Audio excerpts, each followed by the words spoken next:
ఆ morning routine అయితే చాలా స్లోగా స్టార్ట్ అయిందండి. ఇవాళ తోడుబెట్టిన పెరుగైతే ఒక పక్కన పెట్టేసుకున్నాను. బాయిల్డ్ ఎగ్స్, కడిగిన రైస్, లంచ్ బాక్స్ కోసం రెడీగా ఉంచుకున్నాను. దోసలు, ఉల్లిపాయలు, పచ్చిమిరపకాయలు, జీరా వేసిన దోసలు మా పిల్లలకి చాలా ఇష్టం. సో రెడీగా ఉంచుకున్నాను. దొండకాయలు నేను ఈ మధ్య ఇట్లా అయితే చేస్తున్నాను అండి. చాలా టేస్టీగా తక్కువ ఆయిల్తో తక్కువ టైంలో అయితే ఫినిష్ అయిపోతున్నాను. లంచ్ బాక్స్లోకి మీకు ఇది కూడా బాగా ఉపయోగకరంగా ఉంటుందని వీడియో ఇవాళ కుదిరి షూట్ చేశానండి. దొండకాయలని చక్రాల్లాగా కట్ చేసుకొని ఉప్పు పసుపు అయితే పెట్టుకుని కొంచెం వాటర్ అయితే యాడ్ చేసుకుంటే ఆ యాడ్ చేసుకున్న వాటర్కే మంచిగా మగ్గిపోయి రెడీ అయిపోతుందండి. ఎటువంటి వాటర్ కూడా మిగలదు.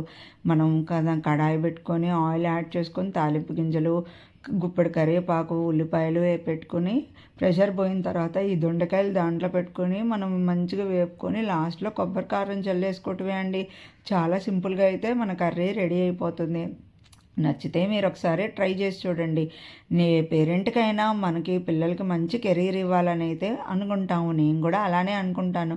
కాకపోతే నేను ఇదే అవ్వాలి అది అవ్వాలి అని మాత్రం హోప్స్ అస్సలు పెట్టుకునండి. ఎందుకంటే ఇప్పుడు పిల్లల ఆలోచనలు ఎప్పటికప్పుడు అప్డేట్ అవుతూ ఉన్నాయి. సో నేను హోప్స్ పెట్టుకొని డిసప్పాయింట్ అవటం కన్నా వాళ్ళు ఏది చేసినా నేను వాళ్ళకి సపోర్టివ్గా నిలబడాలని స్ట్రాంగ్ ఫీలింగ్తో అయితే ఉంటాను.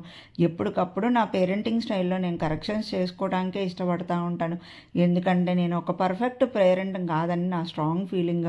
నా పిల్లల విషయంలో అప్డేట్ అవుతూ ఉండి వాళ్ళకి ఎప్పుడు సపోర్టివ్గా ఉండాలని అనుకుంటూ ఉంటాను. ఇవాళ కెరీర్ గురించి మాట్లాడేసరికి నాలాగా ఖాళీగా మాత్రం ఇంట్లో ఉండకుండా ఏదో ఒక వ్యాపారం కానీ ఉద్యోగం కానీ చేసుకొని వాళ్ళు స్థిరపడితే చాలు అని మాత్రం అనుకుంటా అండి.